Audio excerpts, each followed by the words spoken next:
Hello friends, welcome back to the new tutorial of the React Native. Today we are going to learn about how to render a web view from the React Native.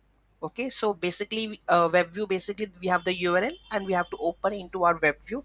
So how we are going to do that? We are going to learn in this video. So those who haven't subscribed my channel yet, please to subscribe my channel, and if you like the video, please to like, share and comment on my video. So let's get started.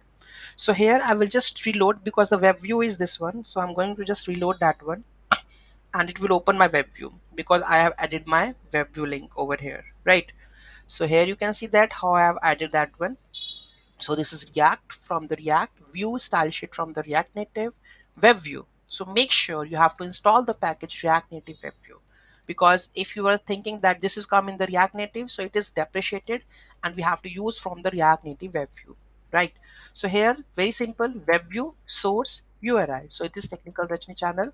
Okay, replace with your desired URL and put the styles over here. Okay, so these are the styles, right? And export that default app.